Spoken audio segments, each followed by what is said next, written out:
Hello, my friend. Today I will tell you another long-forgotten legend. Close your eyes and let the magic transport you to Middle-earth. Our journey begins in the twilight of the First Age, when the world still echoed with the songs of its birth, and the mountains remembered the touch of stars. There came a stillness before the storm. It was a silence that draped itself over Beleriand like a shroud of mist, trembling with the weight of things unseen. The rivers murmured low in their beds, the trees stood hushed and waiting, and even the winds that danced over the hills carried a strange and solemn whisper, a name long unspoken in Valinor. He who was once the mightiest of the Ainur had fallen into shadow long ago. His heart turned to fire and iron, his desire bent only on dominion and ruin. From his black fortress of Angband, Morgoth had poured forth hatred like smoke from a forge, darkening the hearts of elves and men, sundering kingdoms, and tearing love from the hands of those who dared to dream. But there are tides in the long story of Arda, and even the slow-moving will of the Valar stirs when the world cries long enough. It was in these days, when hope seemed but a ghost drifting over the fields of loss, that the Valar rose at last from their silence.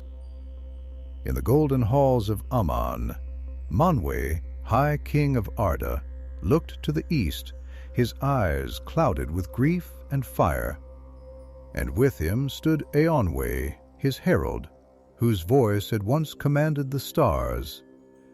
And so the message was given: Morgoth must fall, and all the might of the West would be turned to that end. But this story, dear listener, is not just one of gods and demons. It is also the tale of Elenon, an elf lord of the Noldor, who bore a quiet heart and a blade of light. He had not seen Aman since the days before the exile, when the trees still shone upon the land and the air smelled of untouched dawn. He had wandered through grief and war, across the ruins of Doriath and the ashes of Gondolin. And though his sword had tasted many a battle, he had grown weary, not from fear, but from the burden of memory. Elenon lived now in the hidden valley of Cirith Aelin, a place untouched by war, where the stars still danced in quiet pools and the birds sang without dread. But he dreamed nightly of a silver city crumbling into the sea, of children lost in smoke, and of a shadow that wore the sky like a crown. He would wake with the whisper of a name on his lips, Ariel, his beloved, taken long ago by the flames of Angband.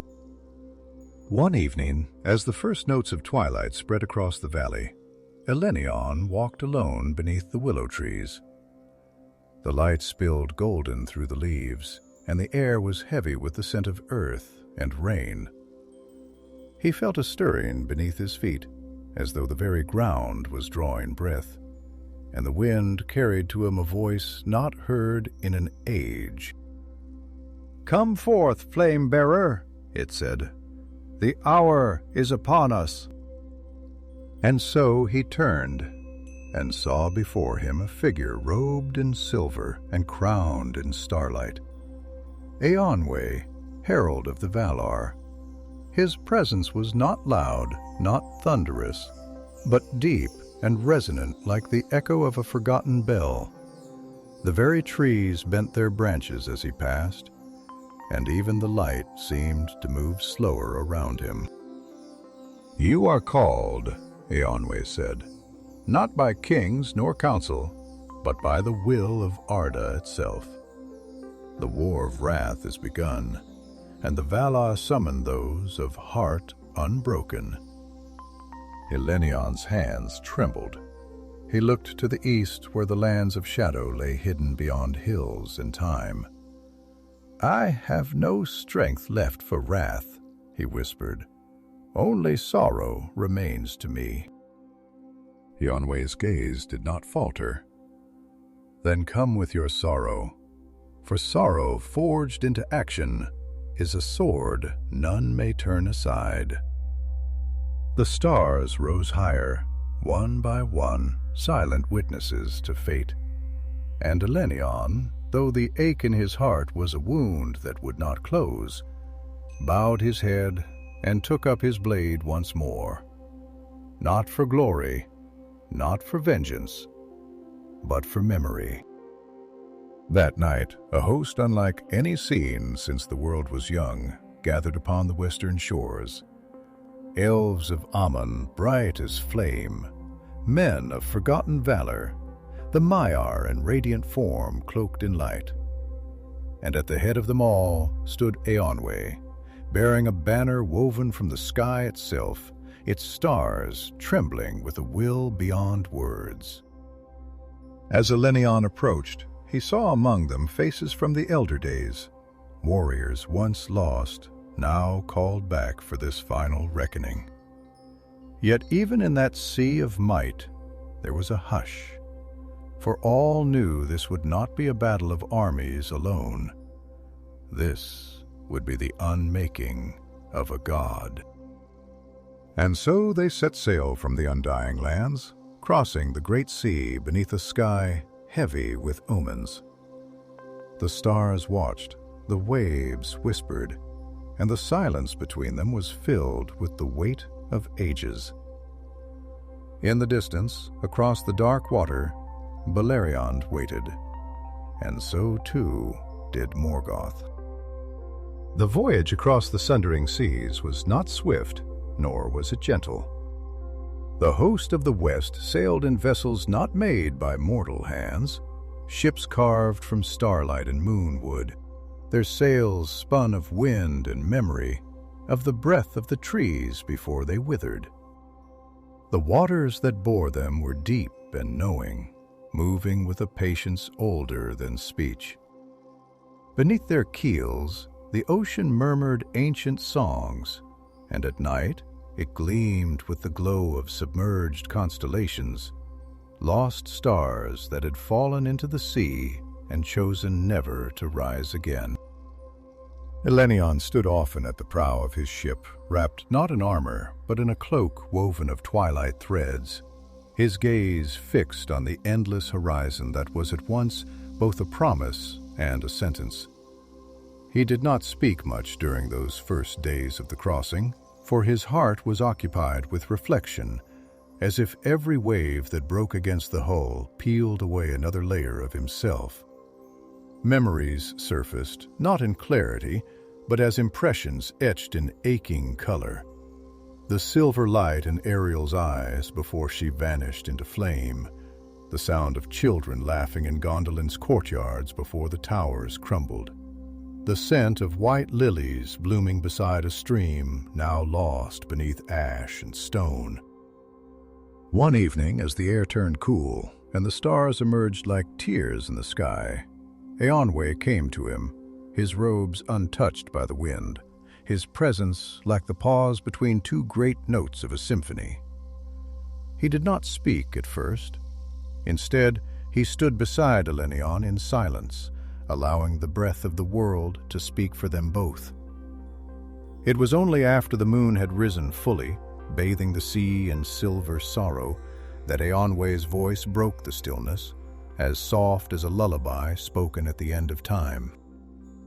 "You are troubled, Elenon, not with fear of battle that I can see, but with the question that lies beneath all others.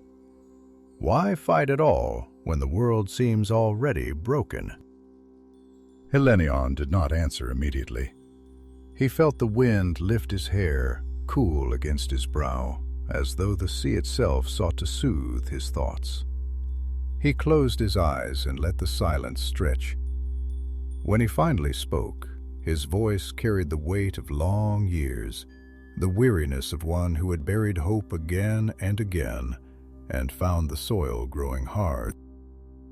"I fear," he said, and the word did not shame him. Not the blade, nor the fire, nor even the fall of mountains. I fear what comes after. For even if we succeed, if Morgoth is cast down, if the sky is cleared and the earth made whole, what then?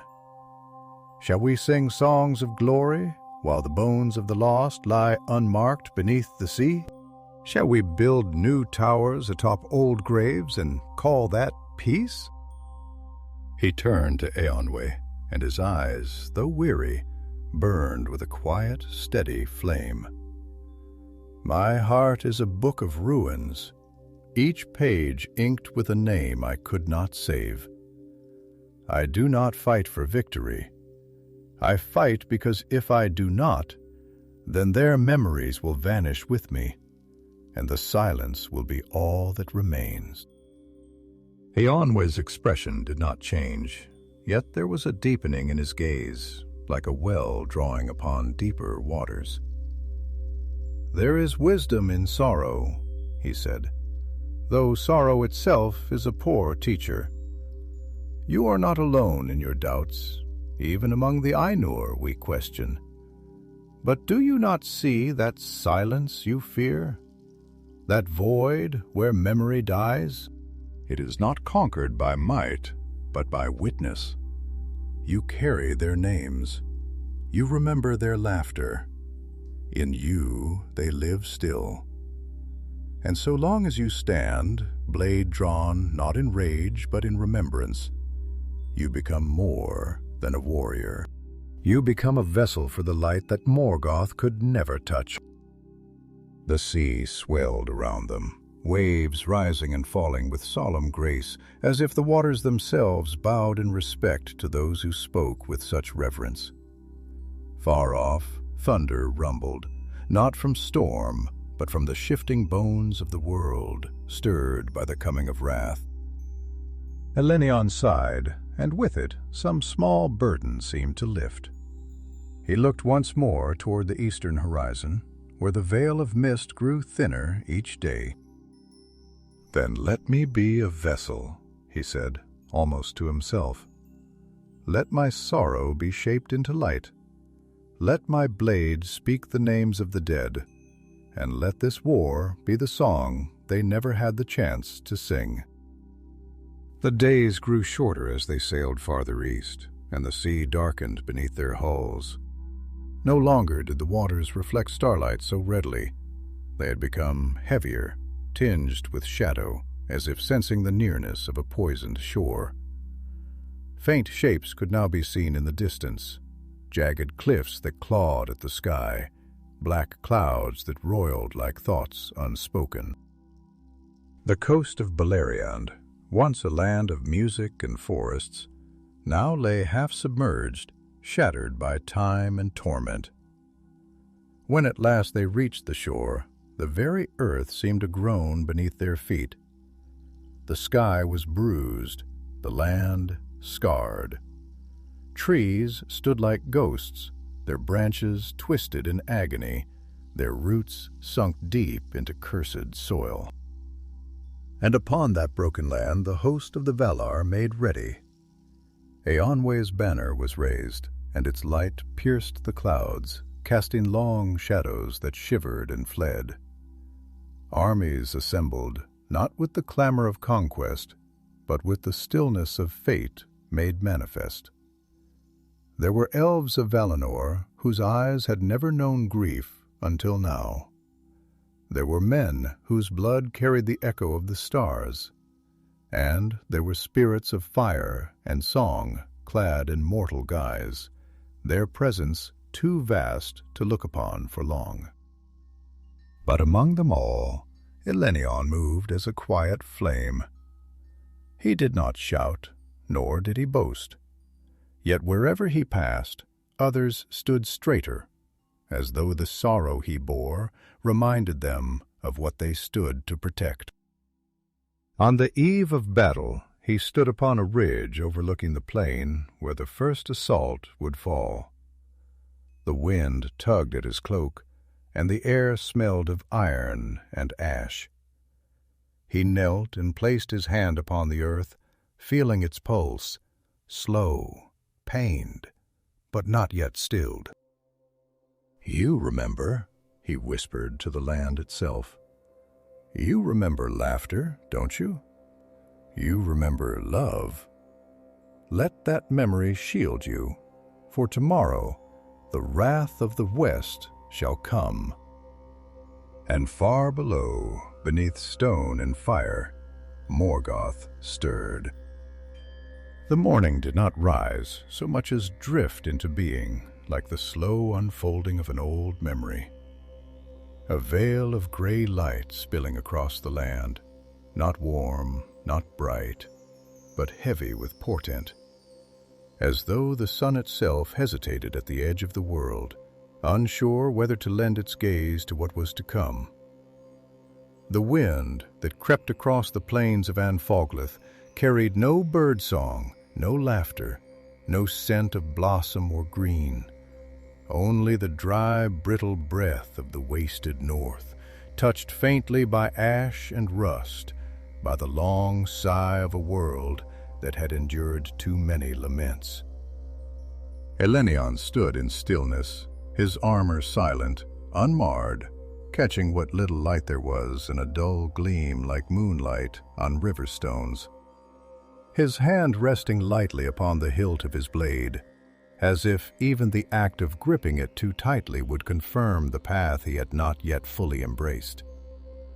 Around him the host of the West stirred, not with the thunderous chaos of lesser armies, but with a slow, resonant gravity, as though the land itself was preparing to speak through them, to pour its memory, its pain, its yearning for cleansing into the vessel of war. He did not move, not at first. He only breathed slowly, deliberately, and listened. Not to the murmurs of the soldiers, not to the creaking of leather and metal, but to the deeper music beneath all things.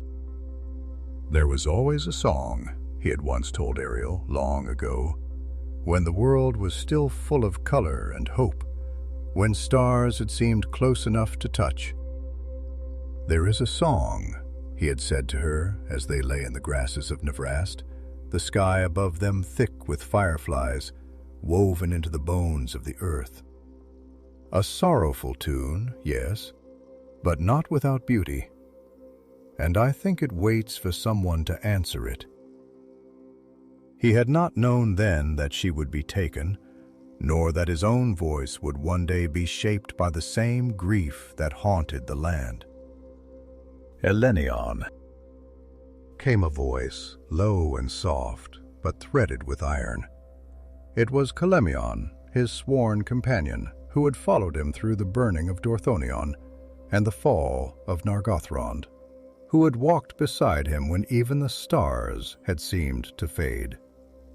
His hair, once dark as the raven's wing, was now streaked with silver, not from age, but from the touch of fear and shadow too often faced.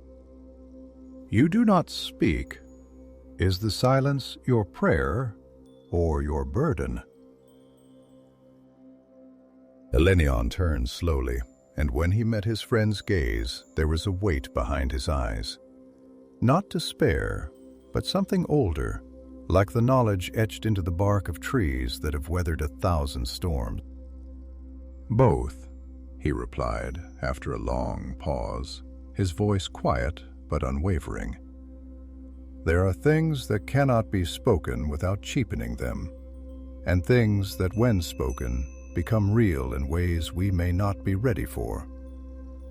This silence, it is where I carry the names of the dead." Calemion's brow furrowed, and for a time he said nothing. Then, slowly, he sat beside Elenon, the cold earth pressing into his knees like the hand of memory itself. "Sometimes I wonder," he said, "if we were made to bear this much memory. We carry names as though they are lanterns, but the weight of them is like iron. We fight so that others may forget what we remember, and yet I do not know if I wish to forget. I fear what I would become without my grief."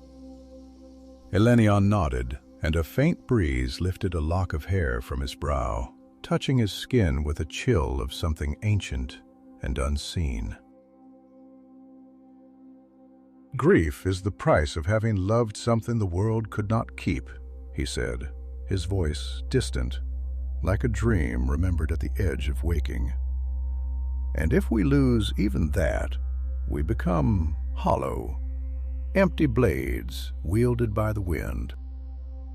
The sky above them began to change, subtly at first, as if a great eye was opening beyond the clouds. Shadows lengthened unnaturally, and the wind that came down from the north no longer whispered, it moaned. A sound like metal dragged across stone, like the breath of something too vast, too old, and too full of hate to name. The very earth trembled, and a thin crack split the frozen soil beneath their feet, as if the land itself recoiled in dread. A horn sounded, low and long, not harsh, but deep and sorrowful, like the bell of a sunken city tolling from beneath the waves. It came from the rear of the host, yet it echoed through the bones of all who heard it, and even the trees, those few twisted remnants that had somehow survived the long rot of Morgoth's dominion, seemed to flinch, their limbs clawing at the air as though begging to be unburdened. Eonwë stepped forward then, and though he said no word, his banner rose into the wind, and its light cut through the thickening gloom, like the first word of creation uttered again after an age of silence. The ground before them, barren, broken, littered with the ghosts of old battles, shuddered. And far in the distance, beneath the shadow of Thangorodrim's blackened peaks, a darkness moved. Not a cloud, not a shadow of passing storm, but a tide of fire and iron, of creatures malformed by hatred and bent by the will of Morgoth, pouring forth from the gates of Angband with a sound like the breaking of worlds.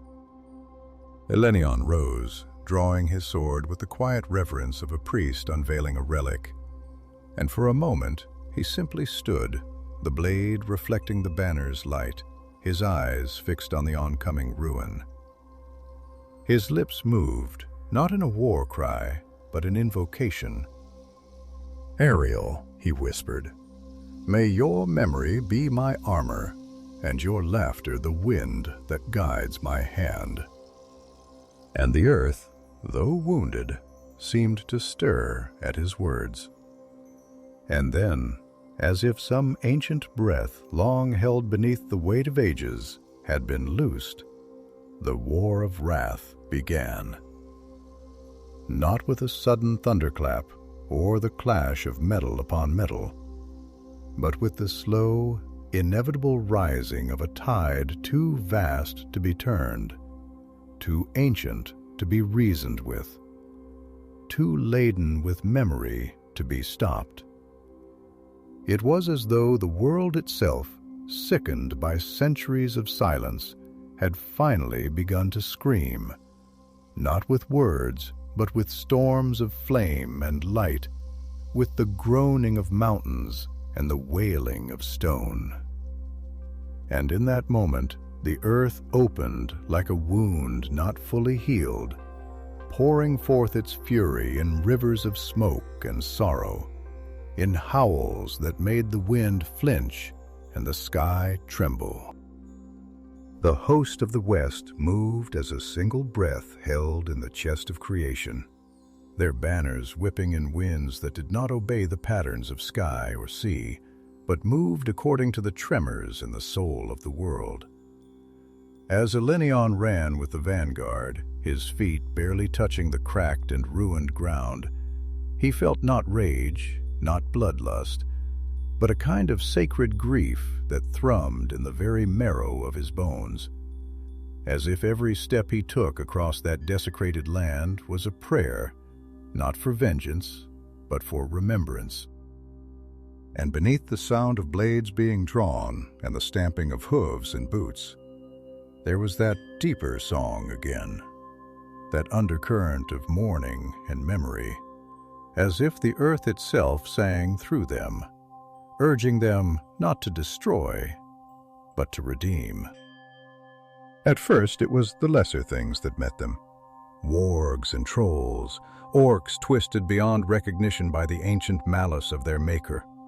They came howling across the plain, eyes glinting with the kind of hunger that is born not from need, but from a deeper emptiness, from the knowledge that they were made not to live, but to consume and be consumed. But these creatures, for all their terror, were like sparks flung from a burning branch compared to what loomed behind them.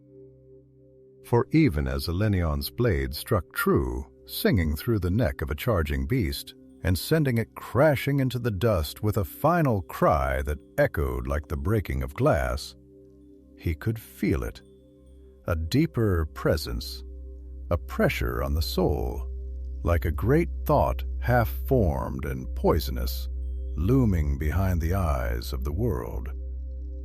The sky dimmed then, not with the coming of night, but with the rising of smoke and shadow. Tendrils of darkness that reached down from Thangorodrim's peaks like fingers of a god who had forgotten how to create and remembered only how to unmake. The light of Eonway's banner flared defiantly, casting arcs of brilliance across the battlefield. But the shadow pressed ever closer, thickening the air until it clung to the lungs like grief, until it filled the mouth like ash. And Elenion, though he stood tall among his kin, felt for the first time not fear, but a kind of hollowing, a sense that he was no longer wholly himself, that the land was speaking through him now, that the voice in his heart was no longer his alone. It was then that the Balrogs came. They emerged not as mere warriors of fire and whip, but as living regrets cast in flame, as memories given terrible form. Their shapes flickered and twisted with every step, and though they bore the likeness of beasts, it was their eyes that truly wounded. Eyes that burned not with hatred, but with the agony of having once been something else, something better, something sacred. Elenion faltered as one approached, its presence bending the air around it, its steps searing the very earth into blackened glass. He saw in that moment not a monster, but a fallen star, a broken piece of heaven that wept fire instead of tears. "Do you see it?" Calamion cried beside him, his voice barely carrying over the roar of battle. "They are not creatures of darkness alone.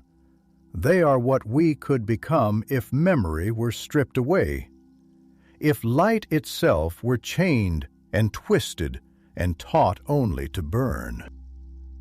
Elenion's throat tightened, and his blade, though still steady in his hand, now felt heavier, as though burdened not only with the weight of steel, but with the weight of history. "Then we must be their answer," he murmured, "not their mirror." And with that he surged forward, his feet finding rhythm with the heartbeat of the land. His strikes guided not by anger, but by sorrow, by the aching need to speak in the only language the broken could still understand. Resistance, remembrance, redemption. He met the Balrog's lash with a cry not of fury, but of longing, a cry that called not for blood, but for healing, even in the act of battle. The flames licked at his armor, peeling away its shine, searing through the edges of his cloak. But still he pressed forward, blade dancing like a whisper between the spaces where fire turned to silence. He did not win, not truly. The Balrog fell, yes. Its body shattered, its flame dispersed into the sky like a dying breath. But Elenon was not untouched. His spirit felt scorched, as if he had looked too closely into the heart of uncreation and seen himself reflected there, thin and flickering, barely held together by will alone. He fell to one knee, gasping, and the earth beneath him felt warm, not with heat, but with mourning. The wind shifted, and in the distance, beyond the smoke and ruin, there rose a cry, not from the mouths of men or elves, not from the hosts of the west or the foul legions of the north, but from the mountain itself. Thangorodrim groaned, a sound like the breaking of time, the shattering of silence. And then, through the gloom, through the boiling black clouds, something vast and terrible stirred. Wings that blotted out stars, scales black as despair, eyes like twin eclipses, devouring all light. The sky darkened not in mere hue, but in essence, as though some ancient covenant between light and time had been broken, and the heavens themselves recoiled from what now rose to challenge all that still remembered the beauty of stars. Ancalagon the Black, first of the winged dragons, mightiest of all the fell beasts bred in the furnaces of Morgoth's hate, unfurled his wings with a sound like the collapse of mountains, like the closing of a great door upon hope. His coming was not simply seen, but felt, as though the world had drawn in a single terrified breath, and now dared not exhale. He rose from the broken peaks of Thangorodrim like a shadow given breath, like the final thought of a dying god. And with each beat of his monstrous wings, the clouds turned red with fire, and the air grew heavy with despair. Elenon stood transfixed, his blade still dripping with the remnants of flame, the echo of the slain Balrogs still pulsing through his limbs like a storm's aftershock. He looked upward, not as a warrior gauges an enemy, but as a child watches a nightmare cross into waking, powerless to blink it away. The dragon's body moved like a continent uprooted, each scale a mountain of obsidian, each claw long enough to pierce cities. And his breath, his breath was not mere fire, but a sorrow so ancient, so complete, it seared the spirit as much as flesh. When Ancalagon roared, it was not a battle cry. It was a lament, a sound too vast for language, a chorus of all things that had ever fallen into shadow, a dirge for lost light. Beside Elenon, Calemion had fallen to one knee, not from injury, but from the sheer weight of dread. His face was pale beneath the grime and smoke, and his voice trembled when he spoke. There are things in this world that should never have been shaped. Things that lie outside the balance, that bear no echo of Eru's song. That is one of them. Elenon did not reply immediately, for his thoughts moved slowly, as if slogging through a mire of grief. When he finally spoke, his voice was low, not with fear, but with awe, touched by sorrow, as if he were witnessing the death of a star. And yet it was shaped, not by chance, not by need, but by will, a will that sought not creation, but dominion. Morgoth did not build this creature to live, only to conquer, to smother the sky itself. Ancalagon is not a being. He is an idea made flesh. The idea that strength is the only truth, that fear is the purest bond. Calemion turned his gaze upward, his eyes narrowing against the heat and smoke. "How do you fight an idea?"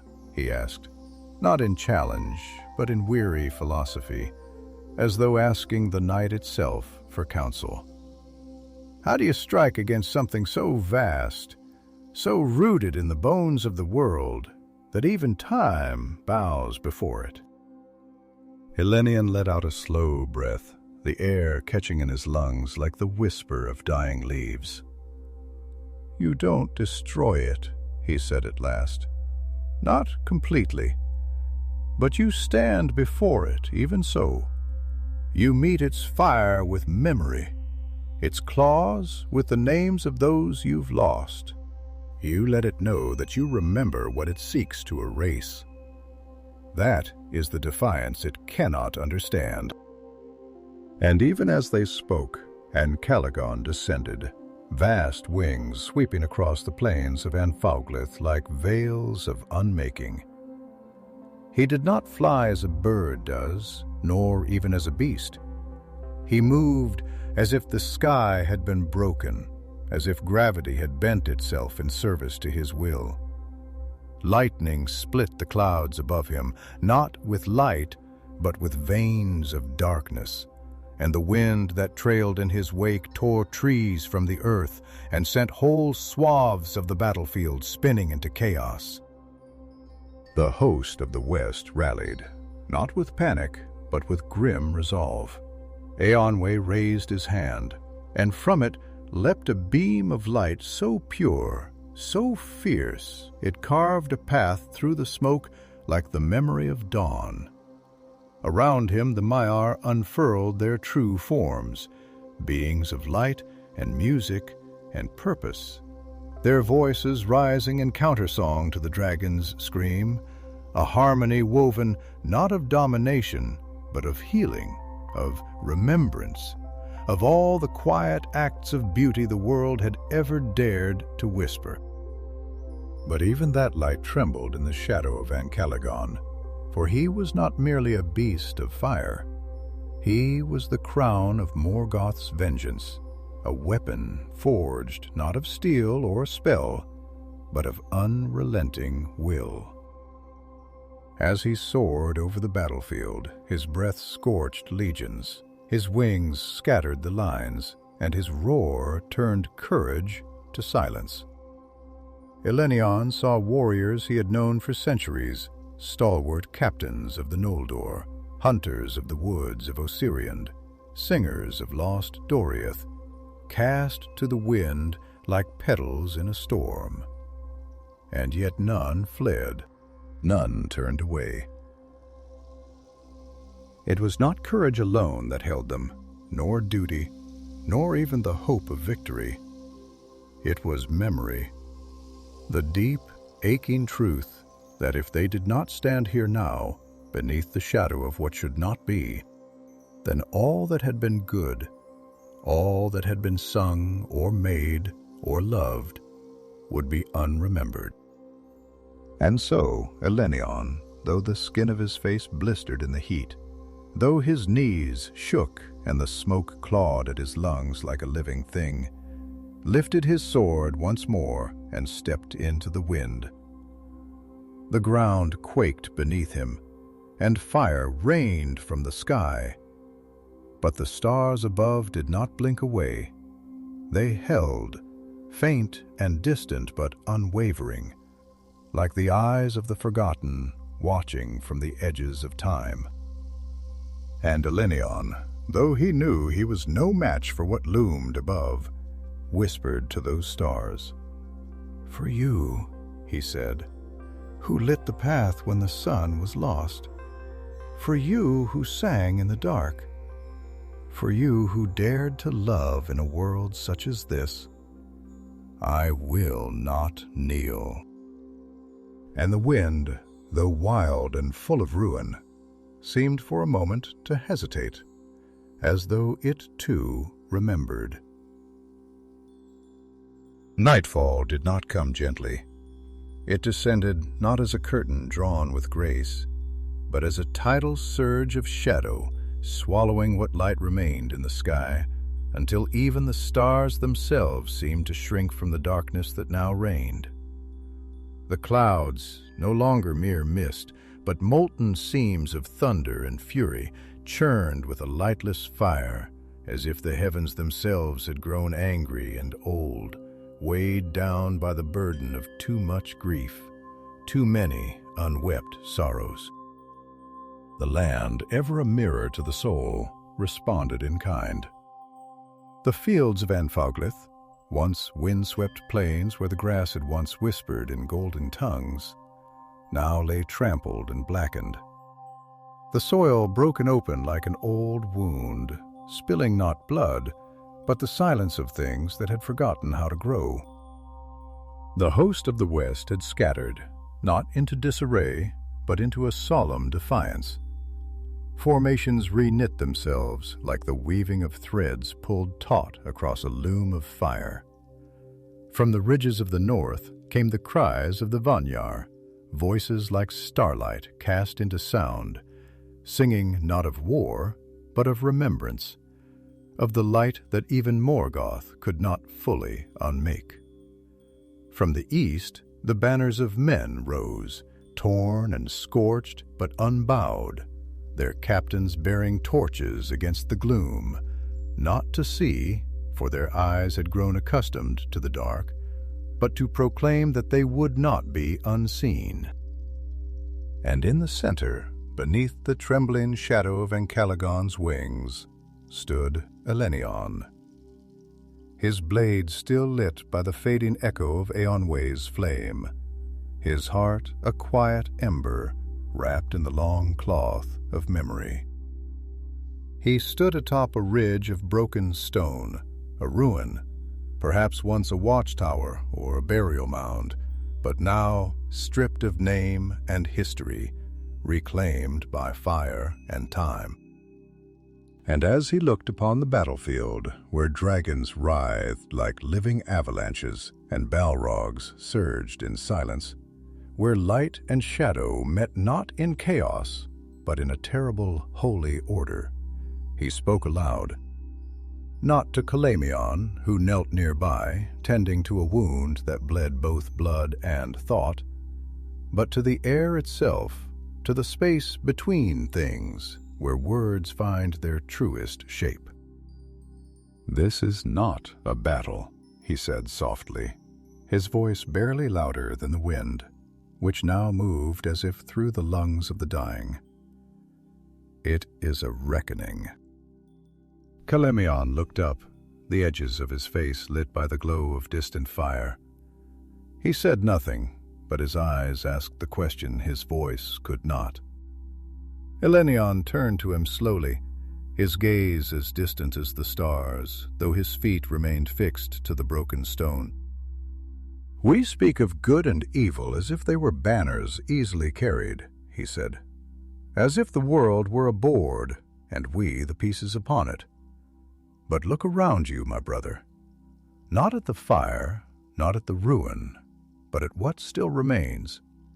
There in the arms of the fallen elf who yet shields the body of a child, there in the torn cloak a soldier wraps around a friend, dying too slowly to scream. There is no banner for that, no glory, only truth. That to love in a world bent on unmaking itself is the rarest courage." Calamion's breath caught. "And is that enough?" he asked. "To stand here, blade in hand, heart full of names and dreams, while the sky cracks open and a dragon dark as time itself blots out all light. Is that truly enough?" Elenon did not answer at once, for the question deserved more than words. It deserved silence first, and thought. He walked a few paces to the edge of the ridge, where the wind rose stronger now, thick with a scent of scorched iron and torn earth, and there he knelt, placing his hand upon the stone. The rock was warm, not from the heat of flame, but from memory. He felt it pulse faintly beneath his fingers, as if it remembered too, the weight of the tower it once bore, the echo of song, the tread of feet that believed in things long forgotten. He closed his eyes and let that memory wash through him, not as a vision, but as a knowing. "It must be," he said at last, rising to his full height, "because if it is not, if love and memory and the quiet strength to endure are not enough, then we are already lost, and all that follows is but the falling of ashes." Calamion, though tears welled in his eyes, nodded slowly. "Then let us burn brightly," he whispered, "for as long as we are able." And from the heart of the storm the dragon came again. Ancalagon swept low, his wings beating a rhythm older than speech, older than the hills, his breath scouring the ridge with a fire so hot it turned air to liquid. Yet Elenon did not flee. He stood, blade raised, not as a warrior, but as a flame refusing to be quenched, as the last note of a song defying silence. And from behind him voices rose, not in command, not in order, but in harmony. They sang, low at first, broken, uncertain, but true. A song in Quenya, old as the stars, telling not of war, but of a tree beneath which lovers once met, of a harp that played itself when the moon was full, of a child who once, long ago, laughed beneath the sun. It was not a song to defeat a dragon, but it was not meant to be. It was meant to remember. And in that remembering, the wind turned just slightly, the clouds thinned just faintly, and the stars, distant though they were, watched. There is a moment suspended between the fury of a storm and its inevitable collapse, when time seems to hesitate, when the sky, heavy with the weight of too much sound and too little silence, trembles upon the edge of becoming something else. That was the moment in which Elenon now stood, blade lifted not as a challenge, but as an offering, a gesture less of war than of testimony, as though to say, "I have seen beauty even here, and though it burns, I will not let it be forgotten." Asterisk. Ancalagon the Black, ancient and immense, circled once above the battlefield, his vast wings stirring gales that bent trees like grass and sent whole regiments stumbling like petals torn from a dying bloom.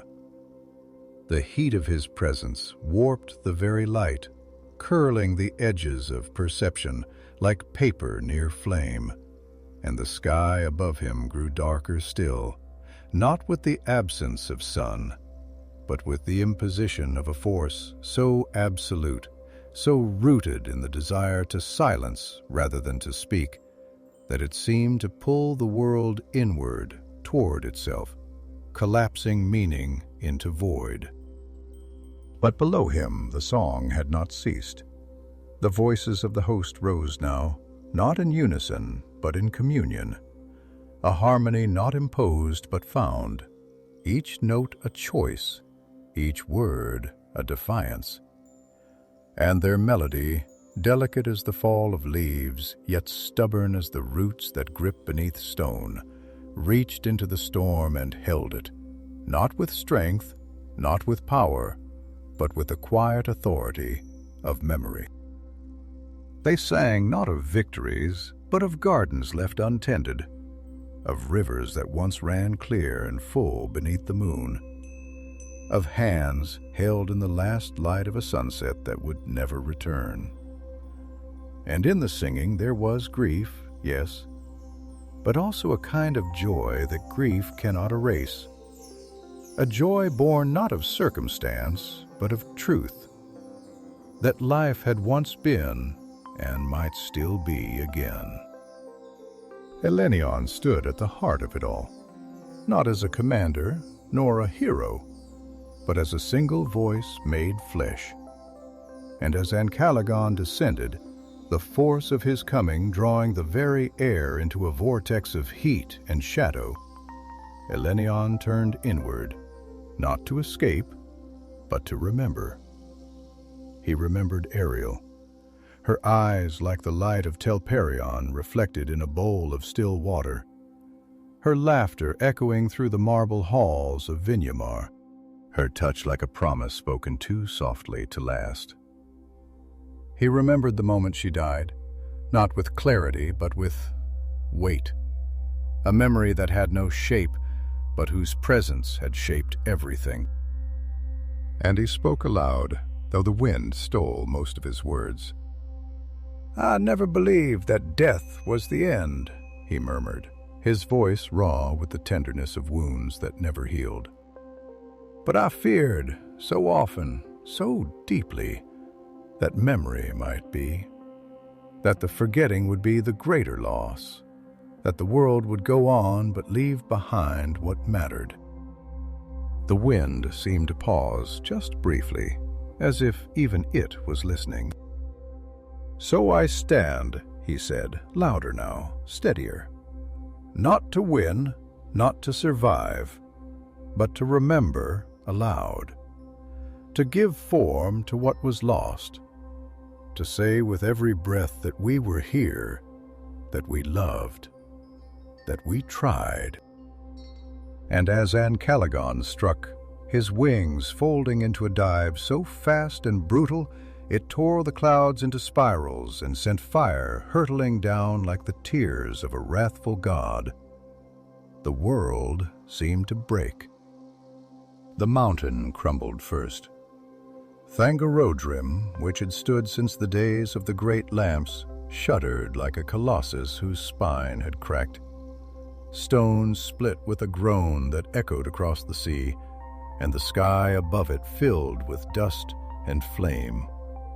The dragon, vast beyond reckoning, collided not with a man, nor a blade, nor even with a spell, but with the will of the world itself, the defiance of stars that had watched since the beginning, the breath of the earth that refused to forget, the song of a people who refused to die quietly. Then, far above, the host rose in a pillar of light, and his hand reached not for a sword, but for truth. He did not strike Ancalagon down. He unveiled him. The light he summoned was not blinding, not burning. It was clarity made visible, the light of remembrance, the illumination of what lies beneath all hatred. And in that moment Ancalagon's flame flickered, not extinguished, but revealed. And in that moment, those who looked closely saw not only a beast of ruin, but a soul long ago broken, long ago twisted. A Maiar taken and reforged until it remembered nothing but pain. And then he fell. The dragon's body struck the mountains like a second sundering. The peaks shattered beneath him, and the fires that rose were not wrathful, but cleansing, as though the land itself wept, and in weeping began to heal. Silence followed. Not the silence of absence, but the silence of something completed. A breath finally released. Elenon sank to his knees, his blade falling beside him with a dull thud, its light dim not from defeat, but from rest. Calamion came to him, his face streaked with ash and tears, and blood that was not all his own. He did not speak, not yet. He only placed a hand on Elenion's shoulder, grounding him as if to say, "You are still here, and that is enough." Asterisk. And slowly, slowly the stars returned, not all at once, and not in brilliance, but as pinpricks of silver in a sky still heavy with smoke. And they did not shine with triumph, but with witness. And from the lips of one soldier, then another, the song resumed, quieter now, but still true. Dawn broke not in triumph, but in quiet wonder, as though the sun itself had approached the edge of the world with reverence, peering gently over the horizon, as one might lift the veil from a sleeping face, afraid not to wake, but to disturb something sacred. The light that came was not golden, not radiant, but soft, an amber hush that spilled across the broken plains of Beleriand like balm upon a wound too long left untended. Smoke still rose in curling fingers from the sundered peaks where Ancalagon had fallen, and the winds that swept across the battlefield were cooler now, tinged not with the scent of ash and blood, but with the barest trace of salt and green, of a sea that dreamed still, and of distant forests remembering the song of leaves. Elenon awoke with the earth beneath his cheek and the taste of stone and sorrow on his tongue. The echoes of his last waking thoughts still warm in the hollow of his mind, like embers cradled in a hearth not yet gone cold. He did not rise at once. Instead, he breathed slowly and let the dawn pass over him as if he were no longer a warrior, but a part of the land itself, another broken remnant, rooted and waiting for the sky to remember his name. Around him others stirred, some walking like ghosts, their movements light and unfocused, as if unsure whether they had returned to the waking world or still wandered through the last passages of dream.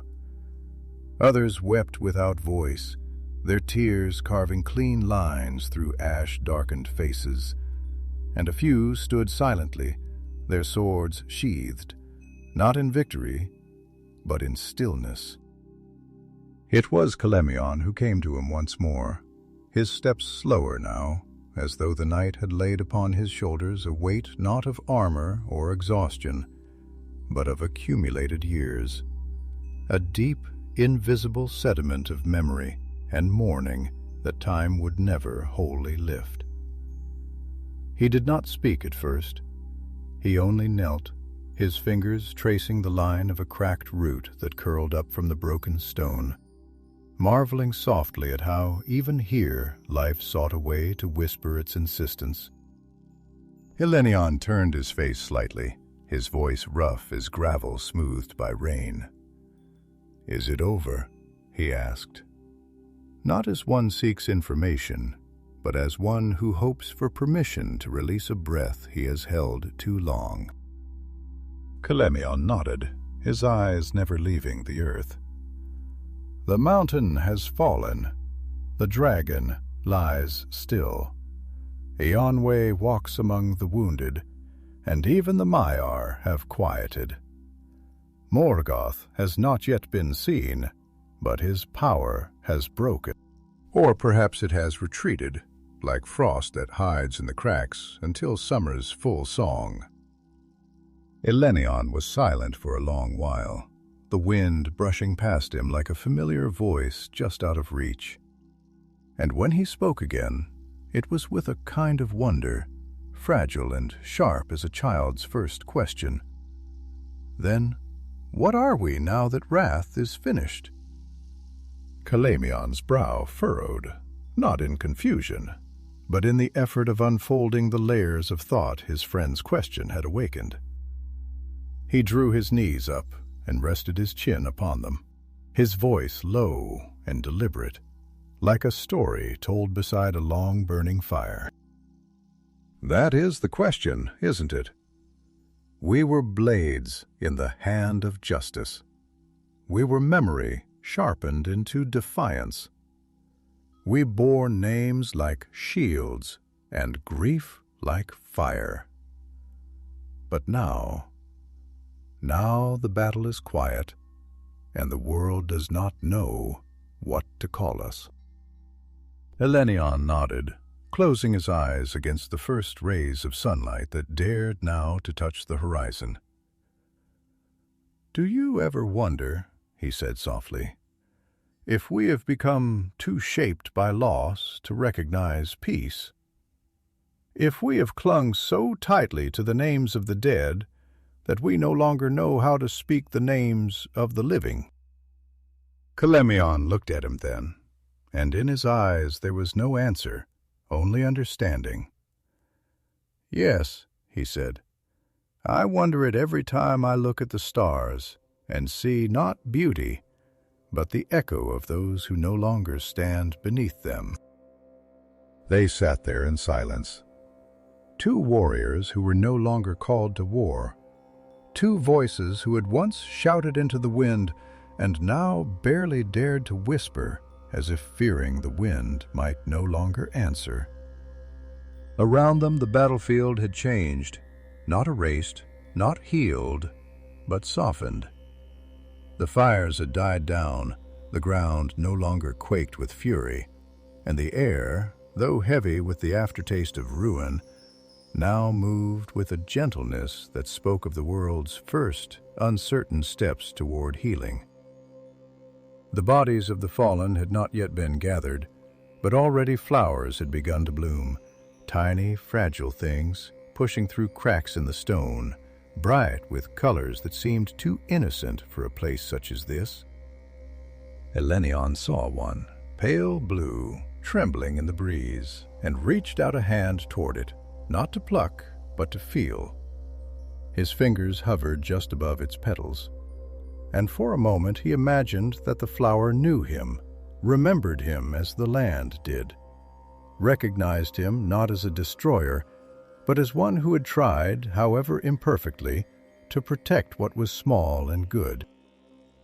"I dreamed last night," Elenon said after a while, his voice softer than the breath of a breeze across a lake. "Not of Ariel, not of battle. I dreamed of a child standing in a field of barley, laughing as the wind passed through her hair. She was not anyone I knew. She may not even have been real. But she laughed, and I think that may be the most sacred sound I've ever heard." Kalemion smiled, a slow, tired smile, as though even the act of joy had become a kind of labor, but a worthy one. "Then perhaps," he said, "we are not so broken. Not if we can still dream of laughter." Elenon looked to the east, where the sun had risen fully now, casting long shadows that no longer seemed ominous, but holy. "The world is not healed," he said, "but it remembers how." And in the distance, where the ruins of Angband smoldered beneath the fallen weight of Thangorodrim's bones, the wind changed. It no longer smelled of sulfur and steel. It carried the faint scent of salt and pine, and something older still, something that felt like the breath of the sea when the stars are clear, something that felt like home. And so the earth at last began to settle, not with a great sweeping of wings or a chorus of celestial music, but with the slow exhalation of a world that had held its breath for far too long. In their absence, the sky returned.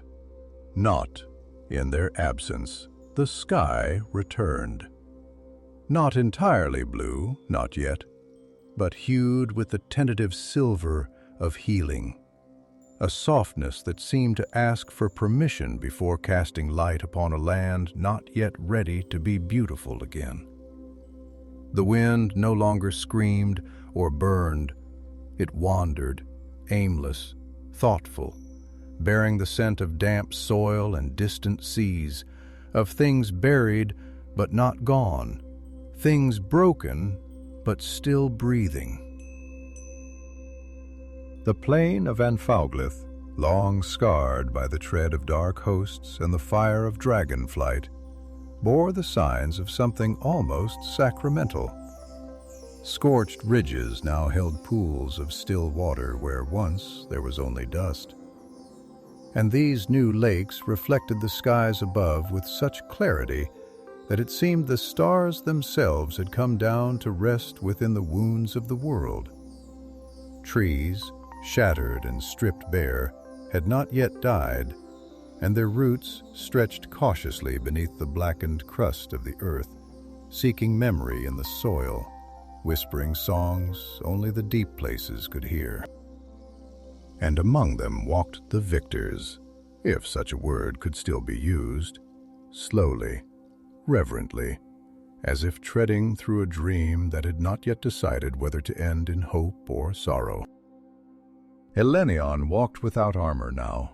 He had set it aside, not in triumph, but as one lays down a book at the end of a long reading, when the tale has moved from fire to silence, when the hands no longer need the weight of steel to remember their purpose. He wore a simple tunic marked still with soot and blood, and in his hand he carried not a blade, but a staff of driftwood found by the shore, smoothed by time and tide, a thing that had once been lost and now was held with care. His eyes, though ringed by weariness, had softened, not in defeat, but in the quiet that comes after understanding.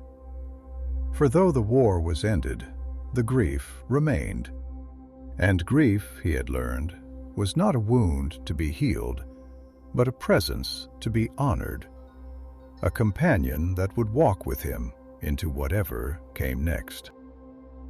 By his side walked Calemion, and they spoke little at first, for silence had become a language between them more intimate than speech.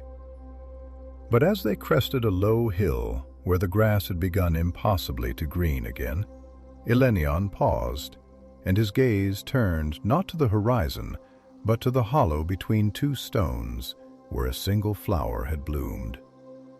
It was white, not pure like snow, but shaded with the softest blue at its edges, like the wing of a dove seen in twilight. "It is strange," he said, his voice quiet but clear, "how the smallest things carry the weight of everything. That flower will not be named in the songs. No tale will be told of its blooming. And yet I look at it and feel not joy, perhaps, but something adjacent, something truer, as if it knows more of healing than I ever could."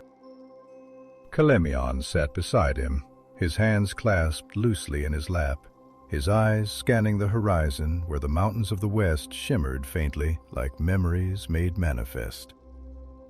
"Perhaps," he said, "it is because the flower asks nothing of us. It demands no oaths, no glory. It simply lives, and in living, it forgives the world." Elenon smiled faintly, the gesture not wide, but deep. "Do you think the world forgives us?"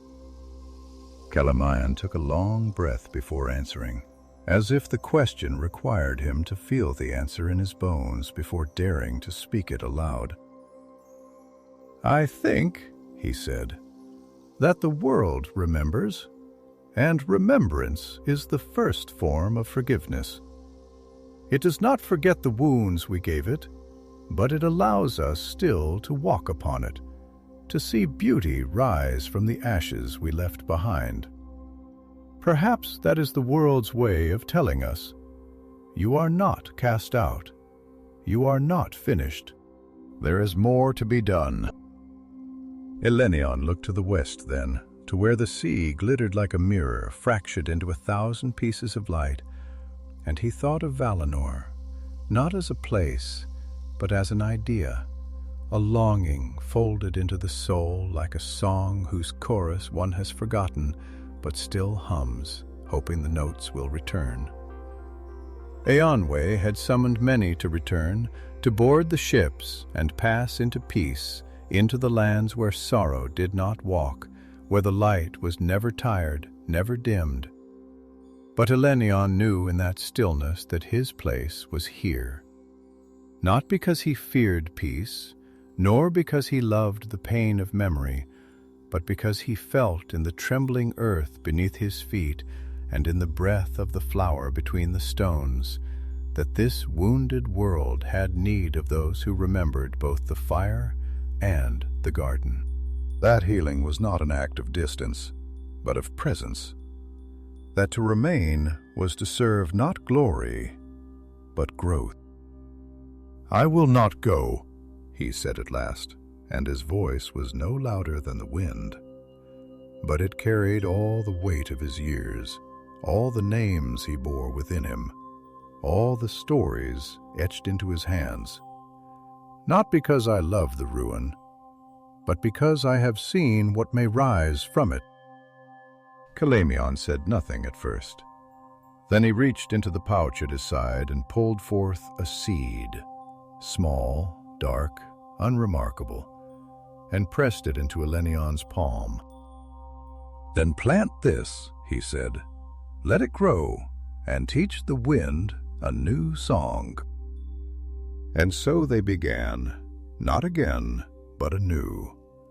They walked not as soldiers, but as stewards, planting as they went, stone by stone, memory by memory, not seeking to rebuild what was lost, but to create what had never yet been. A world shaped not by wrath, but by wisdom, not by war, but by the quiet, defiant beauty of those who choose to stay, to nurture, to remember.